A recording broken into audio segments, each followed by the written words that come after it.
Okay, so hopefully you guys have had a chance to type all these things in the calculator. Strong emphasis on the calculator today. We're going to be doing a formula. This is the fourth method of solving problems for x.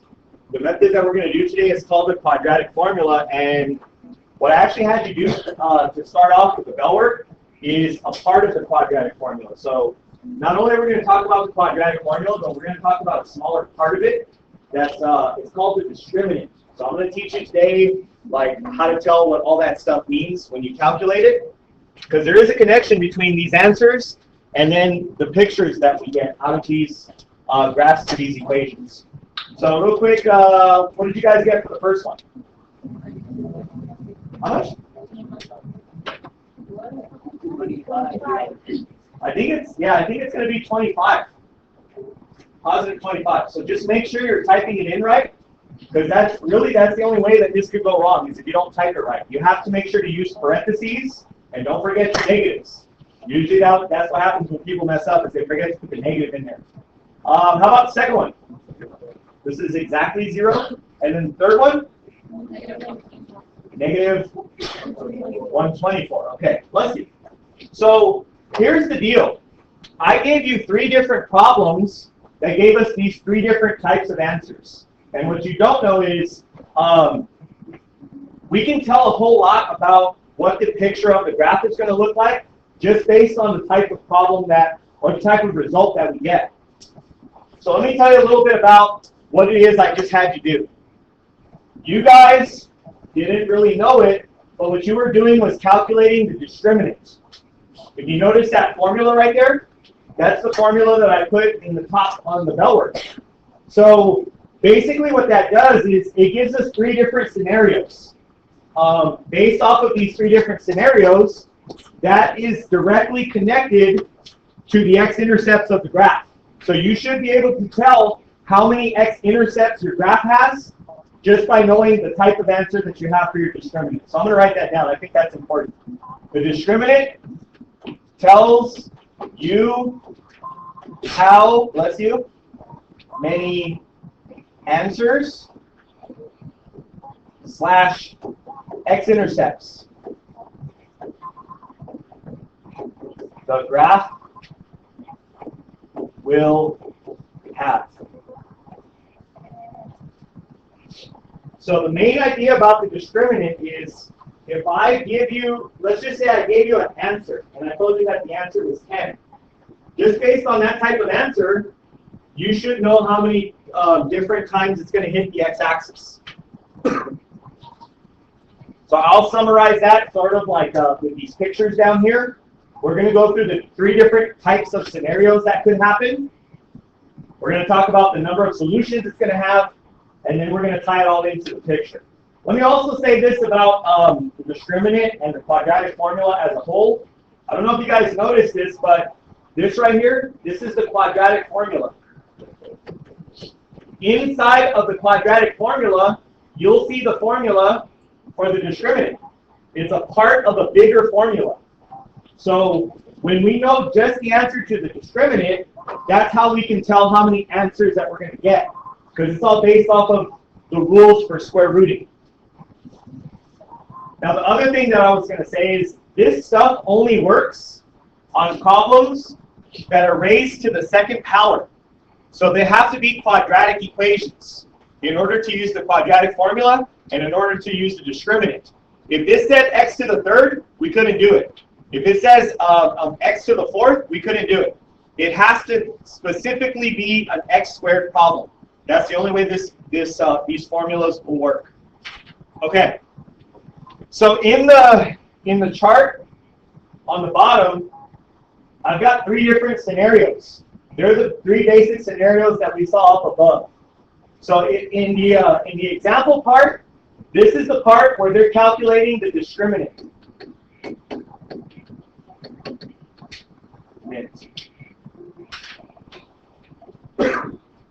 So what ends up happening is one of 3 things. So we're going to go through each scenario. You will have a scenario where the discriminant is equal to 0. So if your discriminant equals exactly 0, that means there is going to be exactly one solution. Now keep in mind, over the entire chapter, I've been emphasizing the connection between the exponent and how many solutions it has. If it's x squared, it should have 2 solutions. This thing is saying that it only has 1 solution because it's the same solution twice. And once we get to the quadratic formula, you'll see why that happens.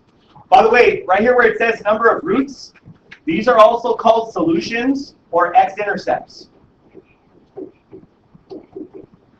So by the end of this like first page, you should be able to look at a graph and based on the x-intercepts, tell me what type of discriminant the original problem is going to have. So if you look at the graph, this graph touches the x-axis only once.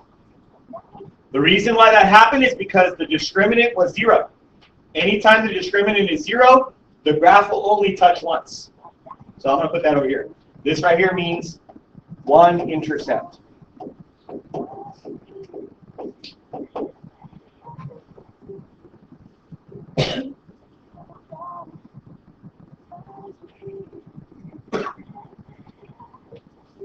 So the second scenario, so we've already talked about what happens when you get a discriminant of 0.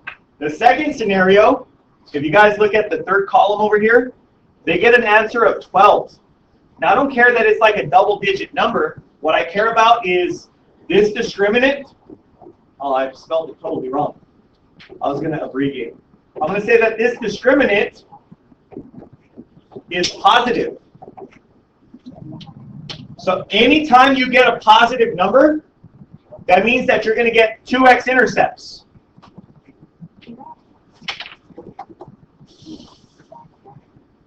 Now, I also need to say this about the discriminant. They don't always say the word positive. Like, they won't usually write it like that. What they might say is something like this. The discriminant is greater than 0. That's the fancy math way of saying positive. If it's bigger than 0, it's automatically positive.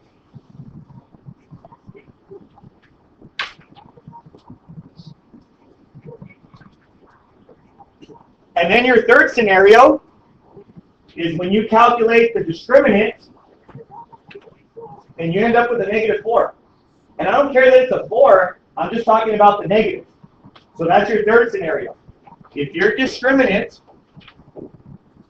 is negative, that means you're not going to have any x-intercepts. There are 0 real solutions to this problem.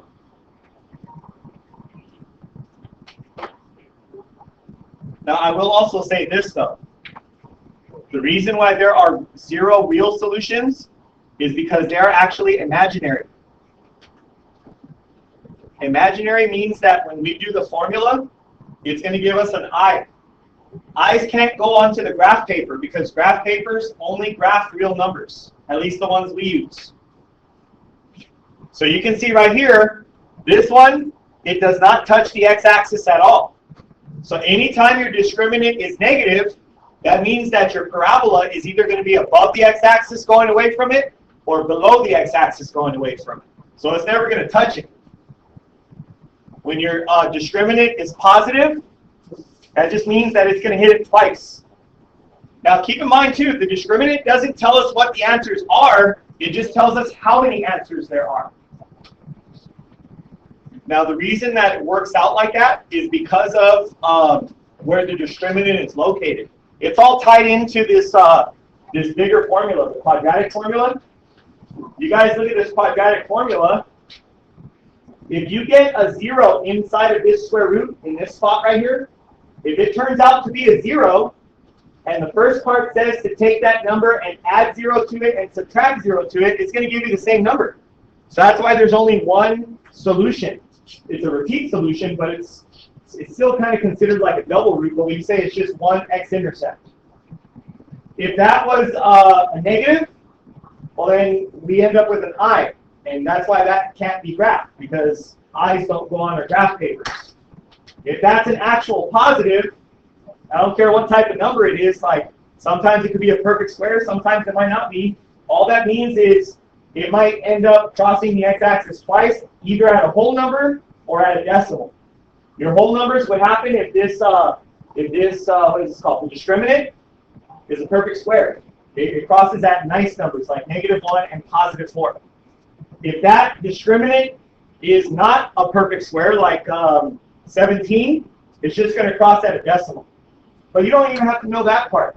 All you guys have to know for the test is the connection between the type of discriminant you get and the number of solutions you're going to have. You may be asked to match up pictures to the description of that discriminant. You may be asked to calculate a discriminant and then tell me how many answers it's going to have. So if you guys will turn to the next page.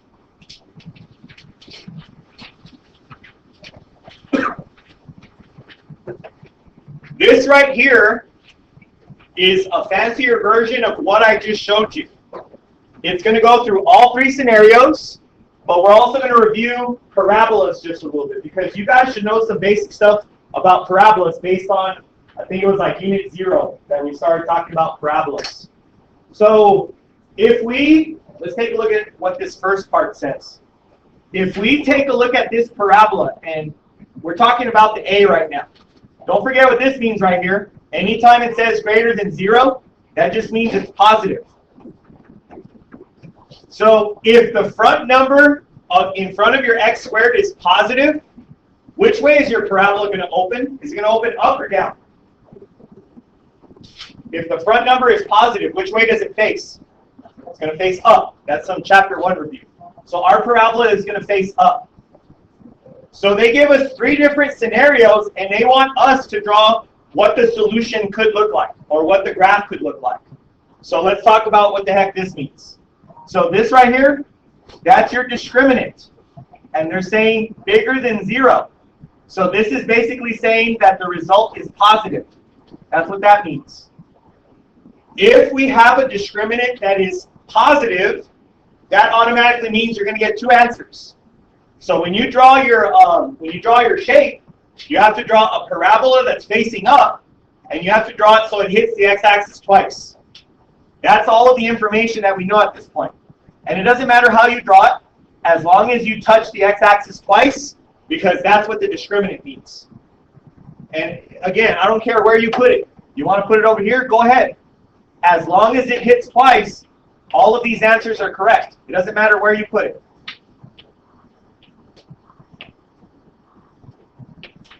Scenario number 2, right here. Now it says it is exactly equal to 0. If you ever get a discriminant that is equal to 0, that basically means that your vertex is on the x-axis. That's the only way you could draw a parabola, so it touches the x-axis once. Your vertex would have to be on the x-axis. And this has to, again, it has to be facing up because we're talking about this scenario. A is greater than 0 means that there's a positive number in front. The third scenario just says less than 0. So if your discriminant is less than 0, that means that it's negative. Anytime you have a negative, that means it's not going to touch the x-axis. So you just have to draw a parabola somewhere above the x-axis. And in that particular picture, it has to be pointing up. And it has to be above because of all of these descriptions that they gave us in this box right here. All 3 of our parabolas are facing up because the front number is positive. So in this one, they change it on us and they tell us now the front number is less than 0. So anytime it's less than 0, that just means it's negative. So if you have a parabola, and in the equation, the front number is negative, which way does that point? It's going to point down. So now, based off of the discriminant descriptions at the top, we have to draw a picture that's going to fit that description. So we have to draw something that's going to face down and something that's going to have a positive discriminant. Positive discriminant means 2 times. So we're going to draw something that hits twice. And you don't have to draw it so it looks exactly like mine. Draw anything that has a parabolic shape facing down, and just make sure it touches the x-axis twice.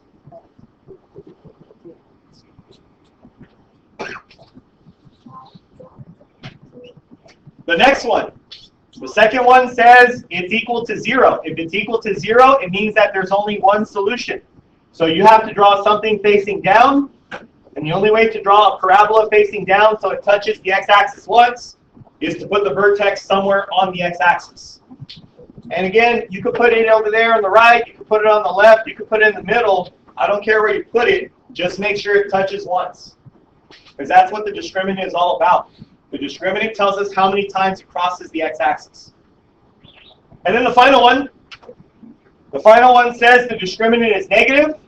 Anytime you have a negative discriminant, it means it's not going to touch because your solutions are imaginary. So you just draw a parabola so that it goes away from the x-axis and it never touches. So a summary of what I'm trying to get you guys to understand right now. Your discriminant tells you how many times it touches the x-axis. If the answer is positive, it touches twice. If the answer is 0, it touches once. And if the answer is negative, it doesn't touch. Now, guys, I don't know how else to get you to memorize that other than you doing it on your own time. You have to memorize that for the test. I'm not going to tell you that stuff on the board. Like sometimes when I give you the hints on the posters and stuff, that's going to be something you just have to memorize. So understand the 3 scenarios for the discriminant. Understand the connection between those scenarios and how many times it's going to cross the x-axis. So down here at the bottom, the summary, it says number and type of solutions. We are going to get 2 real solutions if it's a positive. If it's 0, we're going to get 1 real, which is really a double solution. It's the same number twice. And then the final one, we're going to get 0 real solutions, but we will get imaginary. Imaginaries can't be graphed right now because you don't know how to graph them. There is a way to do it, but you have to use a different kind of like graph paper. So now what we're going to do is we're going to take this discriminant and we're going to actually apply it to the rest of the, what is it called? The quadratic formula. Now, check this out, guys. When you do the quadratic formula, I still want you to just do the discriminant first. I have kids that try to type in the whole problem, and they get it wrong because they mess up just the discriminant. So let's start off with just the discriminant. So if I'm going to do the discriminant formula is this, b squared minus 4ac. So in this problem, a equals 1, because a is the front number. B equals -3, because that's the middle number. And then C equals -4, because it's the third number. And let me make a big emphasis on this, because I forgot to say it on the first page. This only works if it equals 0. If it doesn't equal 0, you got to move your stuff over so it does. Okay, so here's moment of truth. We're going to see how many answers we're going to get, and then we're going to put it into the rest of the formula. So using the A, B, and C from above, -3 needs to go here, +1 needs to go here, and -4 needs to go here. And guys, I'm going to emphasize something real quick. The kids that mess up on the test, they always forget this set of parentheses. It's especially important if you're plugging in a negative. Because if you don't put those parentheses in the calculator, it's going to tell you that part is -9 when it's not supposed to be. So do me a favor and plug all that in and tell me what you get. -47? Okay, so that right there is the discriminant. If we get a discriminant that's negative, what does that mean about the x-intercepts? How many x-intercepts are we going to have? We won't have any. But we should still be able to solve this because of the stuff that we learned earlier in the chapter. So this is part of a bigger formula. This is the answer that goes into the square root part of the bigger formula. Let me write the formula up here so you can see what it says. It says x equals -b plus or minus square root b squared minus 4ac all over 2a. So what I'm going to make you guys start doing, or the way I'm going to make you do this, is we are always going to calculate this first. Yeah. What's that? 25. Oh, I thought someone said negative 47. Oh, I know what happened. Either a negative's missing or parentheses are missing. So it's 25, you said? Okay. So now that changes this a little bit. So that's not negative. Oh my God. That's not negative 47. So it's 25. Yeah. Yeah, the formula I will put up, but I'm not going to tell you the 3 different scenarios for the discriminant. So that I'll probably make a poster and throw it in the back or something. Okay, so the reason why I like doing it this way is because that formula is fancy. It's got a lot of parts to it.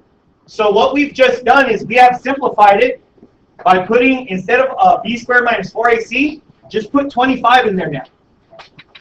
And now we're going to plug in the rest. So the formula says negative b. Do we know what b is? It's negative 3, so we're going to put that in there. And then the formula says plus or minus right here. And then over 2 times 1. Perfect. So here's what we do next. Does that square root have an answer? Okay, that's why I like doing it this way. Because now we just turn that into a 5. Then we simplify the rest. Negative 3 turns to positive 3. Plus or minus. And then on the bottom we have 2 times 1, so that's just 2. Now in the very beginning when we got the discriminant, it was positive. That meant we're going to get 2 answers. Here's where your 2 answers come from. Yesterday I wasn't very clear, or the day before I wasn't very clear on how to do problems that have this symbol right here. So let me just explain it, just to make sure everyone understands. This is like having 2 separate problems. It's like having 3 plus 5 divided by 2, and it's like having 3 minus 5 divided by 2. Which can all be done in the calculator, but the thing is, the calculator does not have a button that says plus and minus. So that's why you have to actually separate them and do them separately. So one of the answers, 3 plus 5 is 8. 8 divided by 2 is 4. Then 3 take away 5. It's negative 2. Negative 2 divided by 2, negative 1. So there's our 2 answers for the x. I don't know if you guys saw at the top where I gave you the formula to the discriminant in red. It said x equals, because this formula solves for x.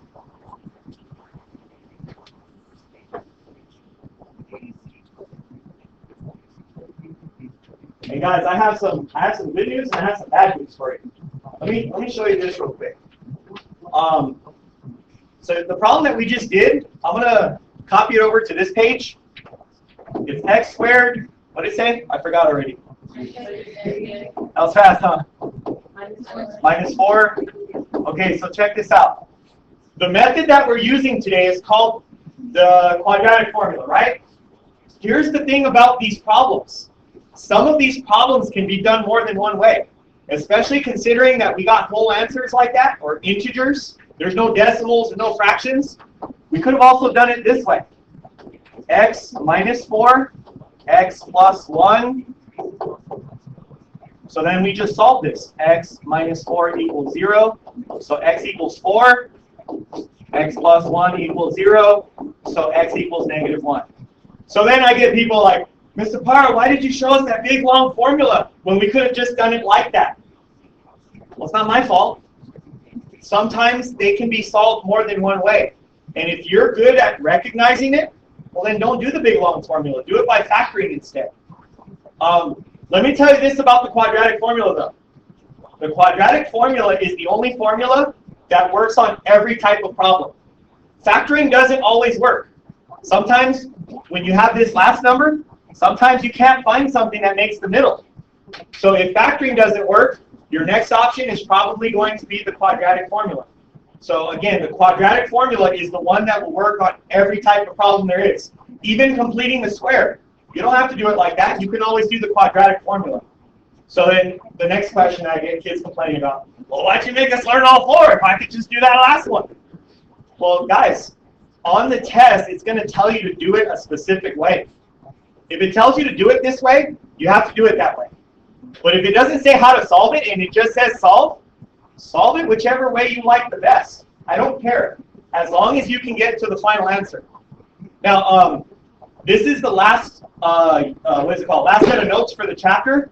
So for the next week, we're just going to be reviewing. What I'm going to do for you over the next week is not just practice stuff with you, but I'm also going to teach you how to do some of this stuff in the calculator. You can use the calculator and some of the features in the menu to help you factor, to help you do the quadratic formula. It kind of does it for you. So I'll teach you that next week, though. So let me go back to this last question. So when we did this, we knew right away that this right here, the discriminant, told us we were going to get two answers. So we simplified the formula by plugging in that single number and then simplifying from there. And that's where we get these two answers, which, by the way, are the same two answers from the other page I just showed you. Okay, so we're going to do it again. So in this problem, A equals 3, B equals -2, and then C equals 7. So I want you to first find the discriminant. So that way we can just plug the numbers straight into the formula instead of having a bunch of fancy stuff.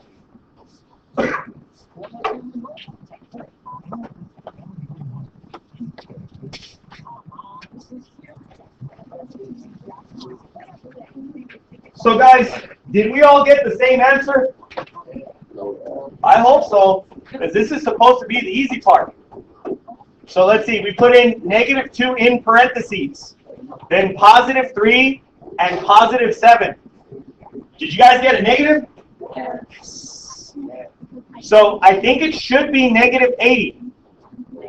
So if it's -80, what does that mean about how many x-intercepts there are? There aren't any, right? It's not going to cross the x-axis. So what that means for our answers is, when we're done with this, it means it's going to have i's in it. So that's going to tie into the first lesson that we did. So this right here means we're going to get imaginary solutions. And once you plug it into the bigger formula, you'll see why. That number is the number that goes inside the square root. So right away, that's where the I is going to come from. We're not supposed to have negatives under the square root. Let's see, the rest of the formula, it says -b. Let's see, b was -2. And then we have the plus and minus. And on the bottom, it's 2 times a. And we said a was 3. Okay. So we just got to simplify the stuff that's in blue. -2 is now +2. Plus or minus. Let's see on the bottom, 2 times 3, that's 6. So here's some review back from lesson 3.1. How do we fix this again? Turns into the letter I. So I put the I in front, and now that's a regular 8. Now we can type that in the calculator. Before, the calculator would have said, no, you didn't. It would have said math error. So type in the square root of 80 now.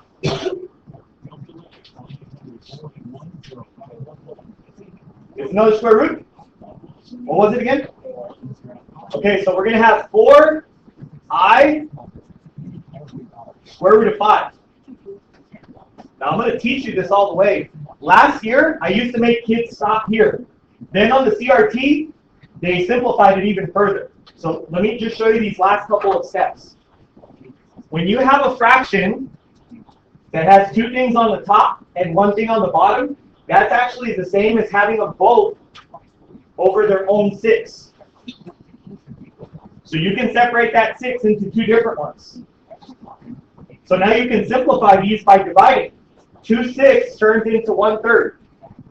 Plus or minus. 4 6 turns into 2/3. And it still has the I on it.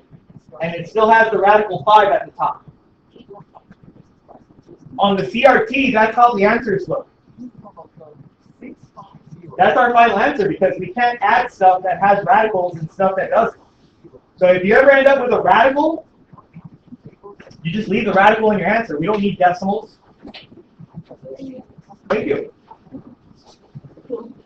So, you learned 2 things today. You learned the discriminant and what it means about the picture. Every time we have to solve the problem, we just start with the discriminant and then stick that answer inside the square root. Once it's in the square root, we try to simplify from there. Yeah. So you put x equals to that. Oh, I forgot that. Yeah, it's always x equals. Because that's what this formula is about. The quadratic formula helps us solve for x. This still has two answers. It's just that they're imaginary answers because it has an I on it. So for the homework, or for the assignment, you still have like 10 minutes. 3.5. I need to see a packet. Where did I put my packet?